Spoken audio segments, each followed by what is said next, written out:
इस चैनल को सब्सक्राइब करें और बेल बटन अवश्य दबाएं। बच्चों, वास्तव में तो ये मैं जिस उद्देश्य से आया था वो केवल सुनने का था, सुनाने का नहीं। क्योंकि प्रवचन में और सत्संग में, और वह भी आर्य समाज का,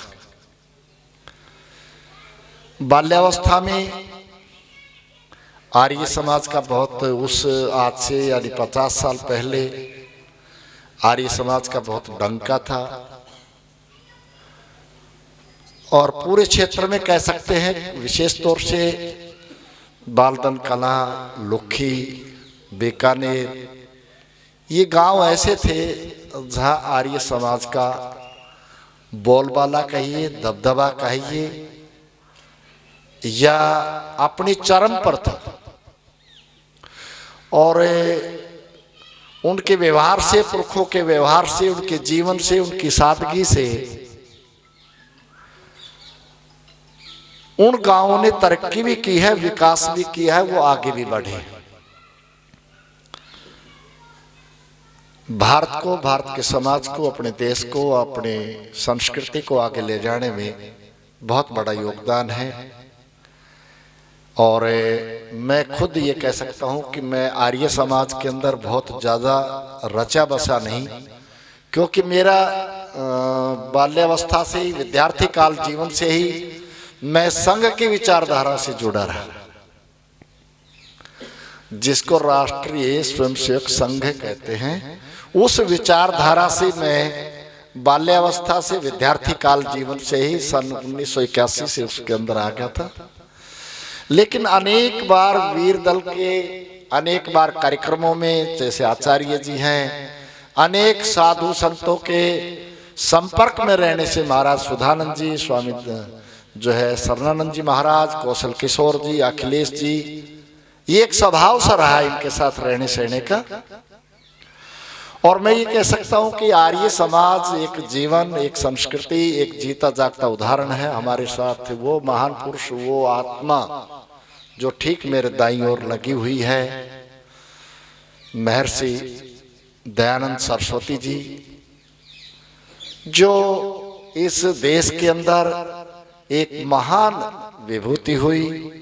और उन्होंने अपने व्याख्यान से, उन्होंने व्यवहार से, उन्होंने अपनी सादगी से, अपने जीवन के प्रत्येक क्षण, प्रत्येक पल को जिस प्रकार से जिया, उस प्रकार से शायद कोई ऐसी हस्ती पैदा नहीं हुई दूसरी बार, अब जो ऐसे विख्यात हुए हो, ऐसे प्रसिद्ध हुए हो, जिनकी यश और कीर्ति स्वामी दयानंद जी के नाम लेने से या उनके दर्शन मात्र से ही हम श्रद्धा से झुक जाते हैं, ऐसे महान व्यक्ति थी। तो मैंने आपको पहले कहा, और मैं आप सबका आभार भी व्यक्त इसलिए कर रहा हूं, धन्यवाद कर रहा हूं कि कभी भी स्वागत की कड़ी एक तरफा नहीं होती। आप लोगों ने जो मान सम्मान दिया, यहाँ पर बुलाए, अवसर दिया, बोलने का भी आप अवसर दे रहे हो। नहीं तो सत्संग में, कीर्तन में, भजनों में हम जैसों का क्या काम जो मंच पर आके माइक लेके खड़े होंगे। लेकिन आचार्य जी के आदेश हैं, इन्होंने कहा कि भाई कल परसों शादी से फ्री हो गए होंगे, आओ चलते हैं। तो नौजवान साथियों, उनकी 3-4 बातों को जीवन में अगर उतार ले, एक बात को उतार ले, सरस्वती जी के एक बात को या 2 बातों को अपने जीवन में अगर उतार लें, तो हमारा ये जो मनुष्य जीवन है, जो मानव जीवन है, ये कहीं ना कहीं कल्याण के रास्ते पर या उस मार्ग पर चल पड़ेगा जो उन्होंने उस काल में, जब भारत गरीबी अवस्था में था, उस अवस्था में, उस दौर के अंदर जो नारी शिक्षा पर इन्होंने बल दिया था, आज तक उतना किसी ने बल नहीं दिया उस जमाने में। आज हम अपने बच्चों को, लड़कियों को पढ़ाने लग रहे हैं, पिछले 20-30 साल से, 35 साल से या 40 साल से कह सकते हैं, वो इस शिक्षा के क्षेत्र में बच्चियों को भी हमें पढ़ाना चाहिए, हम पढ़ाने लगे हैं। कब उस महान पुरुष ने जो है हमें रास्ता दिखाया था। एक दिया था शराब का, नशे के विरोधी थे, घोर विरोधी थे नशे के। लेकिन क्षमा करना, आर्य समाज, कुछ एक लोग मैंने ऐसे भी देखे हैं जो अपने नाम के पीछे आर्य लगाते हैं और वह भी सेवन करते हैं। ये हमारा दुर्भाग्य, हमारे देश का दुर्भाग्य, हमारे समाज का दुर्भाग्य। व्यक्ति का जैसा नाम है वैसे उसके कर्म होने चाहिए। शराब के घोर विरोधी थे और सबसे ज्यादा अगर पक्षधर थे तो वो थे गौओं का पालन करना। स्वामी जी का विशेष बल था इस बात पर, जब तक भारतवर्ष अपनी संस्कृति को, अपनी सभ्यता को, जो सारे विश्व के अंदर गुरु कहलाए, अगर हम गौ माँ को पालन नहीं करेंगे, गौ माँ को अपने घरों में नहीं रखेंगे, तो हमारी आने वाली नस्लें या हमारे आने वाली संतान वो योग्य, काबिल, बलिष्ठ, मजबूत, विवेक, बुद्धि, ये बल नहीं बढ़ेंगे। इसलिए उस महान पुरुष का ये भी था कि गौओं के प्रति स्नेह और हमारा पशुधन बढ़ना चाहिए। आज जिस प्रकार से मैं कह सकता हूँ वातावरण के अंदर जितना पर्यावरण है, जितनी हवा दूषित है, जितना खान पान रासायनिक चीजें हमारे जीवन में आ चुकी है, वो केवल मात्र सत्संग से, प्रवचनों से नहीं होगी। हमने अपने जीवन में धारण करनी होगी। हमने उन चीजों पर जाना पड़ेगा, सोचना पड़ेगा। आज से 300-400 वर्ष पहले, 500 वर्ष पहले जिन महान पुरुषों ने हमें रास्ता दिखाया था, आज क्या कारण है 5 दिन के लिए सड़कें बंद कर दो, ऑडोइन लगा दो, उद्योग धंधे बंद कर दो।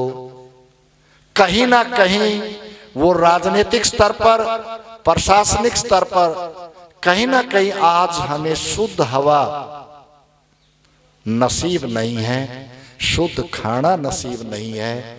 दोस्तों, पानी भी शुद्ध नहीं मिल रहा। अगर उसके कोई जिम्मेदार हैं, वो आप और हम सब हैं, ये हमें मानना चाहिए। अगर उसके दोषी हैं तो हम सब हैं। हमारे आने वाली पीढ़ियों को कहां से शुद्ध, उनका स्वस्थ, उनका जीवन उच्च कोटि का कैसे रहेगा जब उनको शुद्ध हवा नहीं मिल रही, जब उनको शुद्ध पानी नहीं मिल रहा, जब उनको शुद्ध भोजन नहीं मिल रहा। हम उत्पादन बढ़ाने में होड़ लग रही है रात और दिन। दुर्भाग्य इस देश का जब हो गया। मैं एक दो, क्योंकि मैंने कहा ना, मैं आर्य समाज के अंदर रचा बसा नहीं हूं, लेकिन उस महान पुरुष का एक एक वाक्य जब सुनते हैं, देखते हैं, अगर उस पर गौर करें तो हमारा जीवन धन्य हो सकता है। लेकिन मित्र साथियों, बुरा मत मानना, मैं भी आप जैसा ही हूं। यहां हम उन सत्संगों को सुनते हैं, उन प्रवचनों में बैठते हैं, लेकिन धारण कम करते हैं।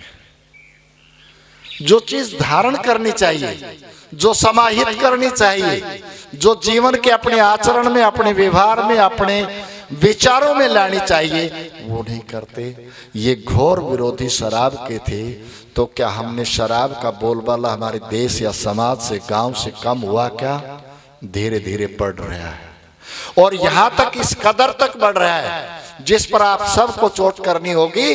जो नहीं पीता वह भी अपने अनुष्ठान या अपने घर के शुभ अवसरों पर, शुभ कार्यों पर वह भी बार लगाने लग गए। वो मेहमानों की खातिरदारी जो करनी चाहिए, अच्छे अच्छे मिष्ठान से, अच्छे अच्छे व्यंजनों और पदार्थों से।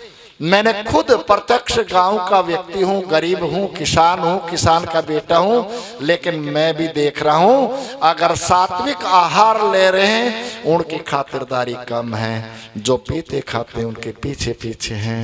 आप कैसे हैं? आप क्या लेंगे? जो बेचारे मामा हो, भूआ हो, फूफा हो, जो पीता नहीं, मेहमान हो, जानकार हो, भाई भोजन है करके जाइए। पूरा परिवार वहां लगा हुआ है, पूरा परिवार, और हम सब मूक हैं। एसडीएम साहब को मैं बहुत भली भांति से जानता हूँ। 2003-04 में आप एसडीएम थे कोसड़ी में, और राव दरियाव जी ने एक स्कूल की स्थापना जो है शिलान्यास किया था, सतलुज सीनियर सेकेंडरी विद्या मंदिर, उस भवन का शिलान्यास किया था। वैसे क्षमा करना, यानी हरियाणा का देहात का पहला स्कूल है, 37वां साल है। 1985 में सतलुज वरिष्ठ माध्यमिक विद्या मंदिर की स्थापना की थी। एक पौधा लगाया था, वो पौधा बड़े दुर्भाग्य की बात मुझे भी लगी। और यदि किसी बुराई को मिटाना है और कहीं यदि उसको खत्म करना है तो आप अपने घर से, परिवार से करिए, आप स्वयं से करिए। आप दूसरे के लिए प्रेरणा स्रोत बनिए। आप दूसरे को उपदेश दें, मैं करूं, दूसरे को उपदेश दें, ये अच्छा नहीं होता। इस देश में आखिरकार हो क्या रहा है? ये जो सारे मंचों पे कहते देश को विश्व गुरु बनाना है, देश को महान बनाना है, भारत को फिर से महान बनाना है, कैसे भारत महान बनेगा? हवा तो दूषित है, पानी मिल नहीं रहा लोगों को, पीने का पानी नहीं है। हम कहाँ विकास किया है? आप बताओ ना, विकास कहाँ किया? इसलिए कहीं ना कहीं समय का अभाव है। और मुझे संकेत, मैं इन्हीं से समझ लेता हूँ, अपनी बात को दो को कह करके समाप्त करना चाहूंगा। आपको लगेगा जीवन में घटनाएं हैं, हम उन घटनाओं से जीवन में कोई व्यक्ति ऐसा आ जाए, छोटा बच्चा आ जाए, तो भी हमें उससे सीख लेना चाहिए, हम उसका अनादर नहीं करना चाहिए। हम अपने आप को बहुत ज्ञानी समझते नहीं। अगर छोटा बच्चा भी है, वो भी अगर आपको कोई कुछ कह रहा तो वो भी हमारे जीवन में बहुत बड़ा परिवर्तन कर सकता है, बदलाव ला सकता है। इस बात का हमें ध्यान रखना चाहिए। कई बार नु सोचता है कि तू ही विद्वान है, बाकी नहीं है, आपके पास डिग्रियां बाकी नहीं। मित्रों, मेरे जीवन में भी कई घटनाएं आई, मैंने इसको सीखा है। मैंने अपने स्कूल में भी गऊ को पाला है, और मुझे अब अवसर मिलेगा तो योगेंद्र आचार्य जी को मैंने सबसे पहले गऊओं का स्थान बनाया है। रखूंगा तो गऊ रखूंगा, भैंस नहीं रखूंगा। गऊ पशु जैसा उत्तम यानी धन नहीं। यानी एक, अगर इस दुनिया के अंदर कोई अगर मल मूत्र किसी का पवित्र माना गया है तो गऊ ऐसा जीव है जिसका मल और मूत्र को पवित्र माना गया है, बाकी कोई नहीं है। गौ माई होगी, आप सब जानते, मेरे से भी ज्यादा जानते हैं। अगर कोई भी सामने भी होगा तो वो बच्चे को भी इधर से उधर होके निकल जाएगी, भैंस सीधी छाती पर से जाएगी। भैंस का कोई वो नहीं है। गौ ऐसा उत्तम जीव है, अगर नए दूध होगी आप छोड़ दो, वापिस आ जाएगी, आप भैंस को छोड़ के देख लो।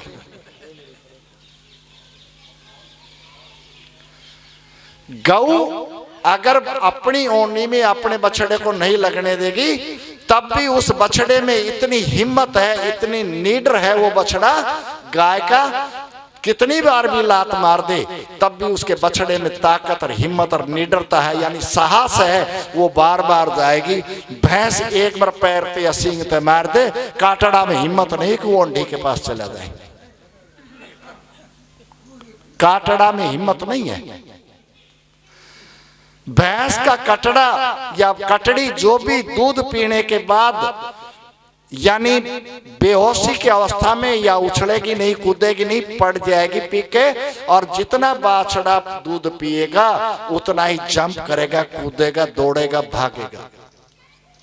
ये जो आज जिस प्रकार के कहीं कैंसर है, ये सारे के सारे बीपी हैं, गौ के हाथ फेरने से जब हमारा रक्तचाप ठीक हो सकता है तो उसके दर्शन मात्र से 36 करोड़ देवी देवता सामने रहते हैं।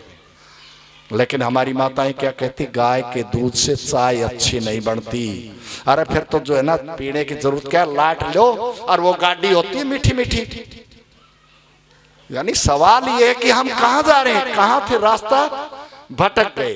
तो मित्र साथियों, इतना ही कहना था। और स्वामी जी का जो था व्याख्यान था दहेज के खिलाफ रहना, मुझे जब अवसर मिला परसों ही एक ही बेटा है, उसकी शादी हुई है। हमने जीवन में तय कर लिया था 13 साल पहले एसडीएम साहब, जब बेटी की बड़ी वाली की शादी 2008 में की और 3 साल तक घूमते रहे। हर कोई मेरा बजट पूछता था, मैं गरीब आदमी, मजदूर का बेटा हूँ, किसान का बेटा, हर कोई मेरा बजट पूछता है, जी बजट क्या लगाओगे शादी में।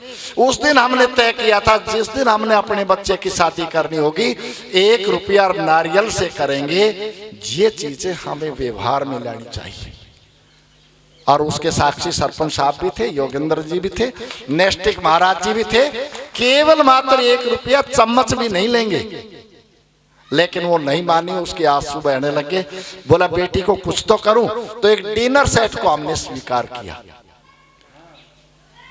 तो दोस्तों, बुजुर्गों, नौजवान साथियों, ये जो महान आत्माएं जो मेरे बाईं ओर है, ऐसे ऐसे महान पुरुष है, इनकी बदौलत आज देश जो है जिंदा है। इस बदौलत से हमें ये श्रद्धा के समान है सारे के सारे।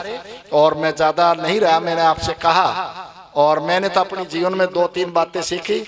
एसडीएम साहब, मैं जैसे ही 50 साल का हुआ, उस विद्यालय को, जिस विद्यालय से अनेकों सैकड़ों बच्चे अच्छे अच्छे पदों पर है, आज 2 IAS अफसर हैं। बालदन से रामोतार जी का बेटा है, पुष्पलता बेटी हमारी यहाँ से है। 2 साल पहले ही खुशपरा से है। 2 साल पहले ही एक विद्यार्थी ने दिल्ली यूनिवर्सिटी को 2nd टॉप पर है, मुर्शिदपुर का विद्यार्थी। जबकि दिल्ली यूनिवर्सिटी में आपको पता ही होगा, कलकत्ता से लेकर चंडीगढ़ सारे देश के